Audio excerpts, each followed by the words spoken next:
Breaking news! The Detroit Lions just got an unexpected twist, and honestly, it could change everything. You know how we've been talking about the team's biggest needs? Defensive end and interior offensive linemen? Well, defensive ends are all over the place in this draft, so that's covered. But finding a top-tier interior offensive lineman? That's been tough. But now, there's one name that's shaking things up, and if you're a Lions fan, you need to hear it. Before I tell you all the details, make sure you've hit the like button if you've been a Detroit Lions fan for 15+ years. It's great to see fans of all ages. If you were with Brad Holmes right now, what team advice would you give him? Who would you let go? Who would you sign? Comment below. Let's start by talking about one of the rumors that's been circulating behind the scenes. Jonah Savinet, interior offensive lineman for Arizona. You probably haven't heard his name mentioned as a top prospect, and that's exactly what makes this so intriguing. This guy flies under the radar in most mock drafts, but if you actually watch him play, you start to see why he could be the perfect fit for Detroit. We're talking about a guy who's a total wall on the inside. He stands his ground, absorbs contact, and makes it nearly impossible for defenders to get past him. Now here's the thing. Most analysts have him pegged as a second-round pick, but his relative athletic rating tells a different story. Let's break it down. His RAS, 9.2 out of 10. That's elite. Speed, explosiveness, size, he checks the boxes. And yet, there are still concerns about his overall athleticism? That doesn't add up. The Lions need a guy like this, especially considering the way their offensive line is structured right now. And here's where it gets even more interesting. Brad Holmes, the Lions GM, has never been a predictable drafter. Every time we think we've got him figured out, he pulls something completely unexpected. Could Jonah Savinet be that move this year? Think about it. We know the Lions will take a defensive end at some point. It's just too deep of a draft class not to. Names like James Pierce, Mike Green, and Jahmyr St keep popping up. So what if the Lions go edge in the first round and then steal Savinet in the second? That would be a game changer. Or could they double up on defense early and then find a hidden gem at guard later? And then there's this wild card, Donovan Azuruku, the defensive end from Boston College. He doesn't look like the most explosive guy at first glance, but watch his tape and you'll see why teams are paying attention. His technique, his ability to win one-on-one battles, he's got that raw potential that could make him a sleeper pick. Of course, the Lions could also surprise us completely. What if they trade up for a linebacker?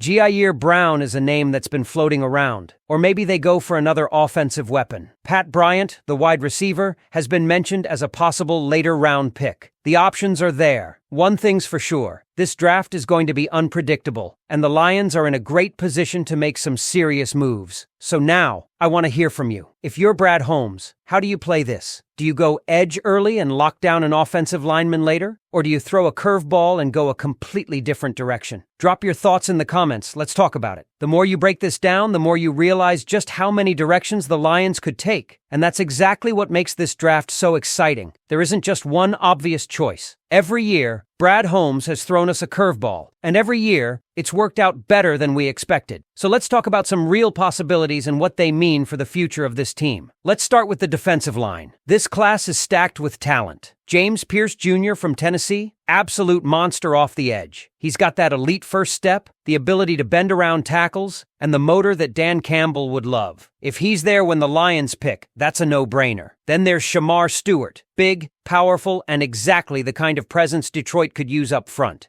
But here's the thing, the Lions don't necessarily need a defensive tackle. With guys like DJ Reader, Levi Onwuzurike, and Alan McNeil, that group is already in solid shape. So would they really use an early pick on another DT when edge is the bigger priority? That's why the edge first, interior offensive lineman second strategy makes so much sense. If they take a pass rusher early, that second-round pick could be the perfect time to grab someone like Jonah Savinet. Imagine locking in a top pass rusher and shoring up the offensive line in back-to-back rounds. That's how you build a team that doesn't just make the playoffs but wins in the playoffs. But here's where it gets tricky. There's been some talk about the Lions potentially trading up for a linebacker. Jahmyr Brown's name keeps coming up, and you have to wonder, do they see him as a guy who could transform this defense? The Lions' linebacker core is solid, but could they use a game changer at that position? Absolutely. It's just a question of whether they think the value is right. And then there's the wild card option, wide receiver. Nobody's really talking about the Lions making a move at WR early, but if the right guy falls, could they pounce? Pat Bryant has been mentioned as a later round target, but if a true difference maker is there in the second or third round, does Holmes pull the trigger? What makes this draft so exciting for Detroit is that they don't have glaring needs like they did a few years ago. This is a team that's already built to win. They're in a position to draft the best player available instead of reaching for a specific position. That means they could shock us with a pick that nobody saw coming. But at the end of the day, this draft is all about one thing: making this team better in the trenches. The Lions are already one of the most physical teams in the NFL, and if they add another elite pass rusher and a dominant interior lineman, they'll be even tougher to beat. So, Lions fans, it's time to weigh in. Do you want the team to go edge first, then grab a guard? Would you rather see a surprise pick at linebacker or wide receiver? Or do you think Brad Holmes has another unexpected move up his sleeve? Drop your thoughts in the comments. I can't wait to hear what you think. Let's talk about it. And here's where it gets even more interesting. The Lions are in a position that they haven't been in for years. A team with legitimate Super Bowl aspirations that doesn't need to panic in the draft. That's a luxury, but it's also a test, because when you're a contender, every move matters just a little bit more. One right decision can push you over the top. One mistake can set you back. That's why Brad Holmes has to be calculated with this draft. We've talked about the pass rushers, the offensive linemen, and even some wild card picks, but let's take it a step further. Let's say the Lions do exactly what makes the most sense. They go edge first, offensive line second. What then? Well, here's something people aren't talking about enough: depth. The Lions have one of the strongest starting rosters in the league, but what happens if injuries hit? What happens if a key offensive lineman goes down? Or if a linebacker like Alex Anzalone gets hurt? That's where smart drafting comes in. Maybe Detroit double dips on the offensive line later in the draft. We've seen teams build dynasties by constantly reloading their trenches. Or maybe they add another pass rusher late, because let's be honest, you cannot have too many guys who can get after the quarterback. And then there's the secondary. It might not seem like a priority in the first 2 rounds, but what if the right guy falls? What if a playmaking safety or a versatile corner is sitting there in the 3rd round? The Lions secondary took a huge step forward last season, but adding another young talent could take them to an even higher level. The other angle we haven't discussed much? Special teams. It's not flashy, but the best teams dominate in every phase of the game. A late-round pick on a dynamic return specialist or a versatile defensive back who can contribute on special teams could be a sneaky good move. And let's not forget, Brad Holmes loves finding hidden gems. Every year, he drafts a player that nobody was talking about, and that player ends up making a real impact. So who's that guy going to be this year? Could it be a small school offensive lineman? A hard-hitting safety? A raw but talented edge rusher who just needs the right coaching? The bottom line is this: the Lions don't need to fix anything in this draft. They need to enhance what they already have. They need to find the players who will push this team over the top. And if Brad Holmes nails this draft the way he has in the past, there's no reason why the Lions can't be playing deep into January, and maybe even February. So, now it's over to you. What's the perfect draft strategy for Detroit? Should they go edge first? Interior offensive line? Or is there a wild card move that we're not even thinking about? Drop your thoughts in the comments, because this is going to be one of the most important drafts in Lions history. Let's talk about it. Go Lions!